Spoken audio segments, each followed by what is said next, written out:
انہی پہاڑوں میں ایک شہزادی رہتی تھی جس کا نام لیلی تھا۔ وہ دیو کی اس حالت کے پیچھے چھپی حقیقت کو جاننا چاہتی تھی اور یہ مانتی تھی کہ اس کی شیطانی شکل کے پیچھے ایک زخمی روح تھی جسے پیار اور ہمدردی کی ضرورت تھی۔ ایک چاندنی رات جب گاؤں گہری نیند میں ڈوبا ہوا تھا، لیلی دیو کی تلاش میں نکل پڑی۔ صرف اپنے عزم اور ایک چھوٹی سی لالٹین سے لیس ہو کر وہ پہاڑوں کے اندھیرے میں چلی گئی۔ ٹھنڈی ہوتی اور جنگلات گھنے ہوتے گئے۔ جب وہ نامعلوم کی گہرائیوں میں اتر گئی، درختوں کی بھول بھلیاں میں گم لیلی سائے کے درمیان چھپے ایک قدیم مندر سے ٹھوکر کھا کر گری۔ تجسس میں وہ احتیاط سے ٹوٹی ہوئی دیواروں سے اندر داخل ہوئی۔ اندرونی دیواروں کو دھندلی پینٹنگ سے مزین کیا گیا تھا، جس میں ایک دیوار اور خوبصورت عورت کے درمیان ایک المناک محبت کی کہانی کو دکھایا گیا تھا۔ جب لیلی پینٹنگ کا معائنہ کر رہی تھی تو سسکیوں کی آواز ہلکی سی آنے لگی، اس کے کانوں تک پہنچی۔ پھر اس کی نظر زمین پر گرے دیو کے آنسو میں پڑی جن کے نشان مندر کے اندر جاتے تھے۔ لیلی اسی راستے پر چلتے ہوئے ایک مدھم روشنی والے چیمبر میں داخل ہوئی تاکہ اس دیوار کو تلاش کر سکے جو غم میں ڈوبا ہوا تھا۔ اس کی چمکتی سرخ آنکھیں خوف اور خواہش کے آمیزے سے بھری ہوئی تھیں۔ اب میں نے مہک کی دادی کو ٹوکا، دادی جان یہ تو بتائیں کیا وہ شہزادی اور دیو ایک ہو جائیں گے؟ کیا شہزادی اپنی محبت سے دیو کو فتح کر لے گی؟ دادی نے مسکراتے ہوئے کہا، یہ بتا دیا تو کہانی کا تجسس ختم ہو جائے گا۔ اتنے میں نیچے سے امی کی آواز آئی، مقدس بیٹا نیچے آؤ۔ میں نے کہا دادی میں دوبارہ آؤں گی اور آپ سے یہی کہانی سنوں۔ یہ کہہ کر میں نیچے چلی آئی۔ رات کھانے کے بعد مجھے نیند آنے لگی۔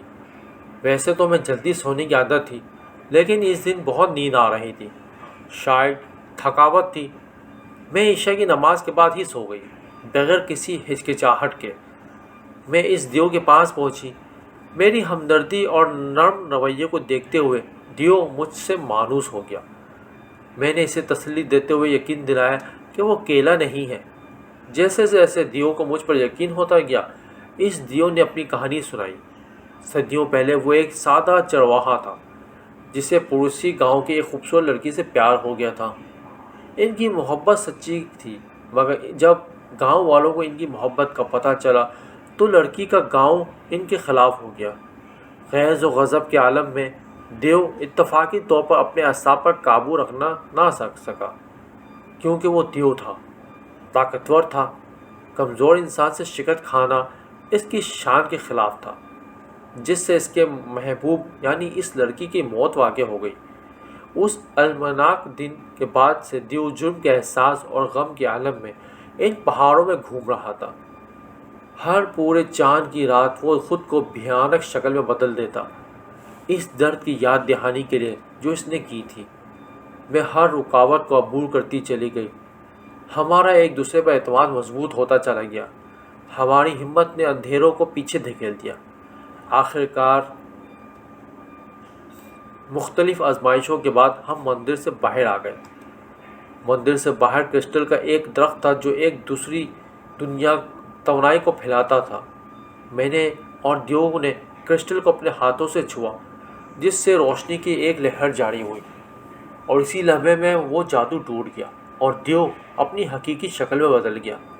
نہ صرف دیو اپنی حقیقی خوبصورت شکل میں تبدیل ہو گیا، بلکہ اس کے اندر محبت اور شکر گزاری سے بھری ایک نرم روح تھی۔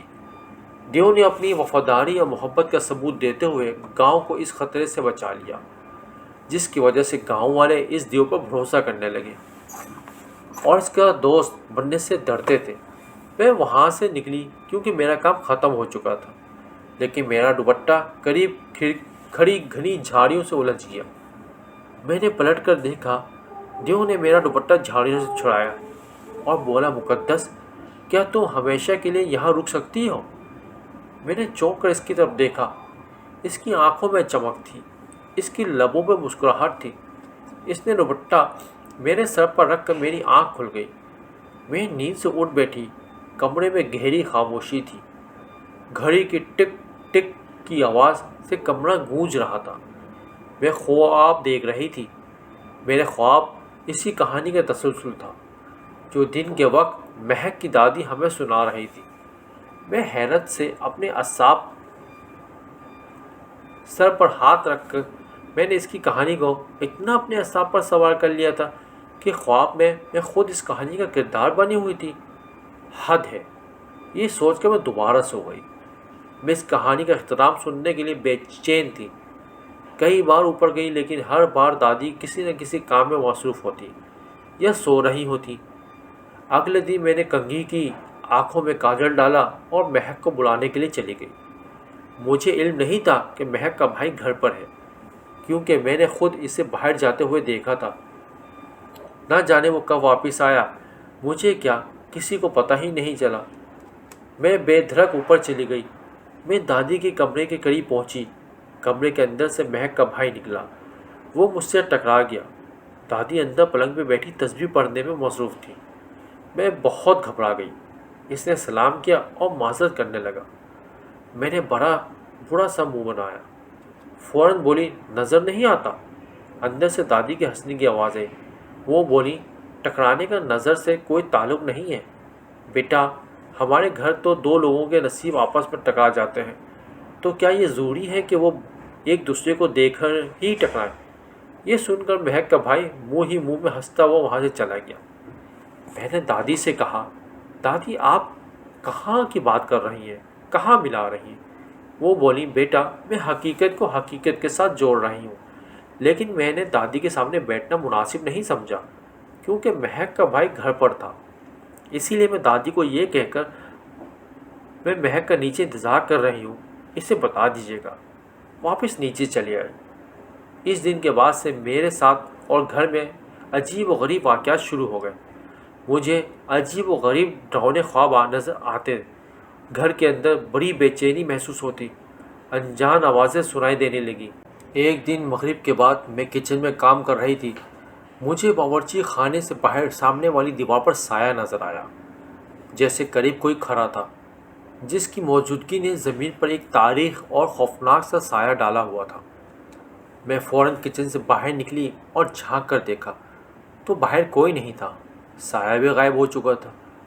امی ساتھ والے کمرے میں مغرب کی نماز ادا کر رہی تھی۔ شاید میرا وہم تھا۔ میں واپس کچن میں آئی اور اپنے کام میں لگ گئی۔ ایک دن صحن میں واک کرتے ہوئے کتاب پڑھ رہی تھی کہ اچانک مجھے ارد گرد کی ہوا بھاری محسوس ہونے لگی۔ ایک خوفناک خاموشی چاروں طرف چھائی ہوئی تھی، کیونکہ امی ساتھ والے پڑوس میں گئی ہوئی تھی۔ ابو اور بڑے بھائی نے ویسے بھی اسکول کے بعد اکیڈمی شروع کر دی تھی۔ ابو اور بڑے بھائی شام کے وقت گھر پر ہوتے تھے، جبکہ چھوٹے بھائی کی اپنی مصروفیات تھیں۔ میری گھبراہٹ بڑھنے لگی۔ اس وقت میں نے ایک گھبراہٹ کی آواز سنی اور اپنے پیروں تلے زمین کو ہلتے ہوئے محسوس کیا۔ ہر طرف دیواروں پر سائے نظر آنے لگے۔ میں اپنا توازن برقرار نہ رکھ سکی، نیچے گرنے ہی والی تھی کہ دروازہ کھلا اور امی اندر چلی آئیں۔ میں خوفزدہ نظروں سے امی کی طرف دیکھنے لگی۔ اس سے پہلے کہ میں کچھ کہتی، امی کے اندر آتے ہی سب کچھ نارمل ہو گیا۔ امی نے مجھے دیکھ لیا اور بولی، کیا بات ہے مقدس، اتنی حیرت سے کیوں دیکھ رہی ہو؟ میں نے کہا، نہیں امی، کچھ نہیں، میں تو بس یوں ہی شام ہو گئی تھی نہ، تو یہی سوچ رہی تھی کہ آپ ابھی تک نہیں آئی۔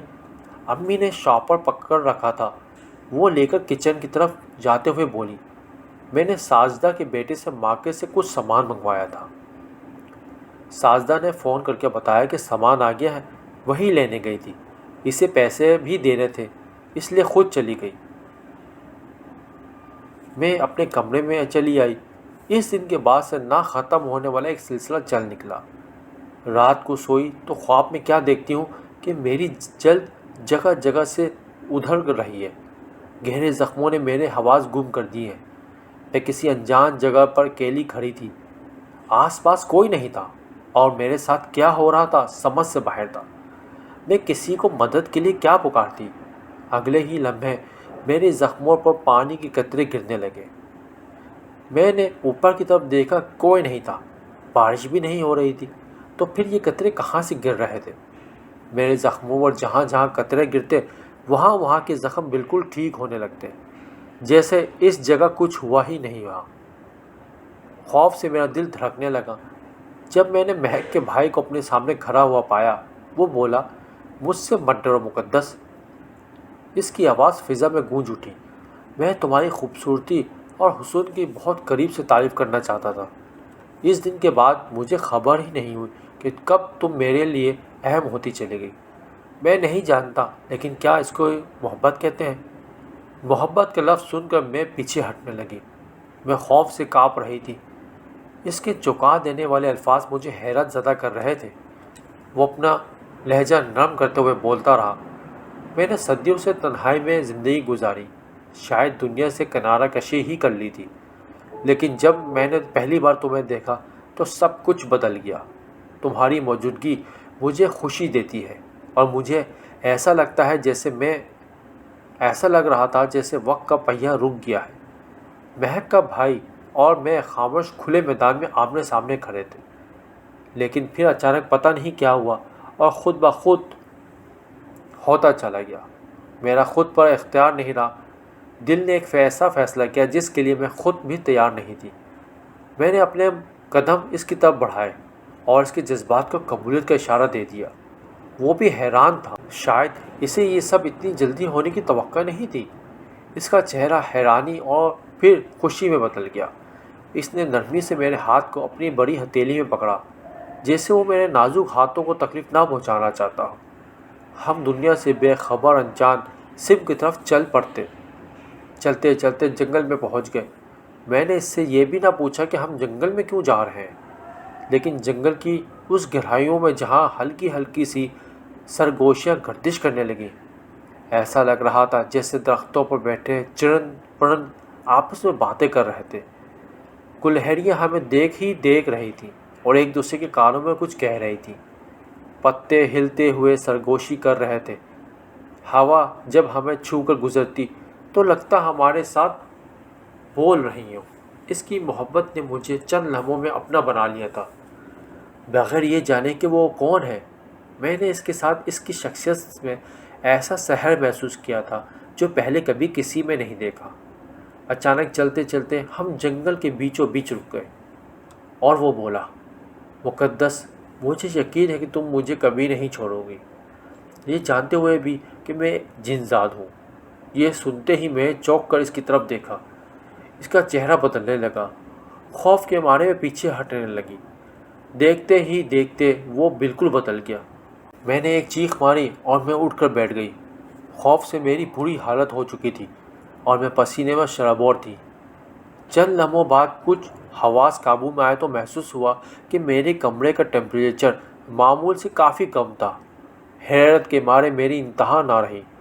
کمرے کا ٹیمپریچر کم تھا اور مجھے پسینہ آیا ہوا تھا۔ باہر کا موسم تھا، لیکن میں نے الماری سے کمبل نکالا اور کمبل اوڑھ کر سو گئی۔ آدھی رات کا وقت تھا، امی کو اٹھانا بھی مناسب نہیں تھا۔ میں نے اگلے دن امی کو اپنے ساتھ ہونے والے سارے واقعات اور رات کے وقت دیکھے خواب کے بارے میں بتا دیا، کیونکہ اب میں بہت خوفزدہ ہو گئی تھی۔ امی نے سنا تو انہیں بھی تفتیش ہونے لگی۔ امی نے ڈائریکٹ بابا سے بات کرنے کے بجائے احتیاطاً ساجدہ آنٹی سے کسی اچھے عامل کا پتہ لیا اور عامل کے پاس پہنچ گئی۔ امی نے عامل کو ساری تفصیل بتائی کہ جب سے نئے کرایہ دار گھر میں آئے ہیں، گھر میں اور خاص طور پر میرے ساتھ عجیب و غریب واقعات ہو رہے ہیں۔ عامل نے تسلی سے ساری باتیں سنی اور تھوڑی دیر بعد بولا، آپ کے گھر میں جو کرایہ دار رہتے ہیں وہ انسان نہیں ہیں، جنات ہیں۔ یہ سنتے ہی امی کے پیروں تلے زمین کھسک گئی۔ وہ خوف سے کانپنے لگی۔ یہ آپ کیا کہہ رہے ہیں؟ عامل نے کہا، ان میں ایک جن ذات آپ کی بیٹی پر عاشق ہے۔ امی نے اپنی پوری زندگی ایسا واقعہ نہ سنا تھا اور نہ دیکھا تھا۔ وہ عامل کی منتیں کرنے لگی کہ اگر آپ سچ کہہ رہے ہیں تو ان سے ہمارا پیچھا چھڑائیں۔ عامل صاحب نے کہانی کہی، اگر کیا بات ہے، میرا علم ناقص نہیں ہے، جو سچ ہے میں وہی کہہ رہا ہوں۔ مجھے آپ کے گھر آنا ہوگا اور انہیں آپ کے گھر سے جانے کے لیے راضی کرنا ہوگا۔ یہی حقیقت ہے۔ اگر آپ کو یقین نہیں ہے تو کسی قابل بھروسہ کے پاس چلی جائیں۔ امی ہانپتی کانپتی گھر پہنچی اور سیدھا میرے کمرے میں آئی۔ میں اپنے بستر پہ لیٹی ہوئی تھی۔ امی نے فوراً میرے کمرے کا دروازہ بند کیا اور مجھے بازو سے ہلایا۔ میں ڈر کے مارے اٹھ بیٹھی۔ امی منہ پر انگلی رکھے شش کی کرتی میرے سامنے بیٹھ گئیں۔ میں نے سامنے سرگوشی کرتے ہوئے پوچھا، کیا ہوا امی؟ آپ اس قدر خوفزدہ کیوں ہیں؟ انہوں نے سرگوشی کرتے ہوئے ساری بات مجھے بتائی، مگر مجھے تو یقین ہی نہیں آ رہا تھا۔ اتنے میں باہر سے مہک کی آواز آئی، مقدس کہاں ہو؟ تو امی خوف کے مارے کانپ اٹھی۔ میں نے ان کے چہرے پر اتنا خوف پہلے کبھی نہیں دیکھا تھا۔ میں نے دروازہ کھولا۔ مہک میرے کمرے کے سامنے کھڑی تھی۔ کہنے لگی، کمرے کا دروازہ بند کر رکھا ہے، خیریت ہے؟ میں نے کہا، ہاں خیریت ہے۔ نہ جانے وہ کیا کہنا چاہ رہی تھی۔ اس نے کمرے کے اندر جھانکا اور بولی، اچھا جب فارغ ہو جاؤ تو اوپر آ جانا، تمہارے ساتھ ڈھیروں باتیں کرنی ہے۔ میں نے ہاں میں سر ہلا دیا۔ بس پھر کیا تھا، امی نے بابا کو گھر آتے ہی سارا قصہ سنایا۔ بابا اگلے دن صبح صبح اسی عامل کے پاس پہنچ گئے، تفصیل سے ساری بات کی اور اسی وقت عامل صاحب کو لے کر گھر آ گئے۔ عامل صاحب کو بابا نے اپنے کمرے میں بٹھایا۔ انہوں نے کمرے میں بیٹھے ہی پڑھائی شروع کر دی۔ اس وقت عجیب بات یہ ہوئی کہ تھوڑی دیر بعد ہمارے کرایہ دار سب گھر والے نیچے صحن میں آ گئے۔ امی تو چیخ مارتی مجھے بازو سے کھینچتی کمرے میں چلی آئی۔ عامل صاحب اپنی تسبیح لیے صحن میں چلے گئے۔ تمام جنات عامل صاحب کے سامنے کھڑے تھے۔ عامل صاحب نے ان کے ساتھ بات کی۔ وہ بولے وہ کسی ضروری کام سے انسانوں کی دنیا میں آئے تھے اور چند دنوں میں واپس جانے والے تھے، لیکن عامل صاحب نے ان سے وعدہ لیا اور فوراً اپنا گھر چھوڑنے کے لیے آمادہ کر لیا۔ دادی جنزادی جو سب سے بڑی تھی کہنے لگی، میں ذمہ داری لیتی ہوں کہ ہم سب ابھی چلے جائیں گے، لیکن مہک کے بھائی جنزادے نے میرے بغیر جانے سے انکار کر دیا۔ یہ سنتے ہی امی نے مجھے اپنے پیچھے چھپا لیا، حالانکہ ہم کمرے میں ہی تھے۔ عامل صاحب ان کے ساتھ کافی دیر بحث کرتے رہے، لیکن کوئی نتیجہ نہ نکلا۔ بالآخر عامل صاحب نے جنزادے کو قید کرنے کی دھمکی دے دی۔ انہوں نے کچھ پڑھ کر جنزادے پر پھونکا، وہ درد سے بلبلانے لگا۔ دادی جنزادی فوراً بولی، رک جاؤ، ہم ابھی یہاں سے چلے جائیں گے، تاہم کسی کو نقصان نہیں پہنچائیں گے، نہ ہمیں کوئی نقصان پہنچانے آئے۔ عامل صاحب نے کہا، بالکل میں بھی یہی چاہتا ہوں، مگر میں نے تمہارے پوتے پر ایسا عمل کیا ہے کہ اس کا اثر کوکاف جا کر ہی ختم ہوگا۔ تمام جنات واپسی کے لیے تیار تھے۔ مہک جنزادی بہت محبت اور دکھ کے ساتھ مجھے دیکھ رہی تھی۔ آن کی آن میں دیکھتے ہی دیکھتے وہ سب ہماری نظروں کے سامنے سے غائب ہو گئے۔ ان کے جانے کے بعد عامل صاحب نے چند تعویذ لکھے اور بابا کو دیتے ہوئے بولے، 7 جمعرات ہر تعویذ مغرب کے بعد صحن کے بیچوں بیچ جلانا ہے اور چھت کے اوپر بھی جلانا ہے، انشاءاللہ پھر یہ کبھی آپ کے گھر نہیں آ سکیں گے۔ عامل صاحب چلے گئے۔ ان کی ہدایت کے مطابق ہم نے ایسا ہی کیا، مگر اس واقعے کے بعد تو امی نے بابا کو سختی سے منع کر دیا کہ ہم روکھی سوکھی کھا لیں گے، مگر میں اب اوپر والا پورشن کرایہ پر نہیں دوں گی۔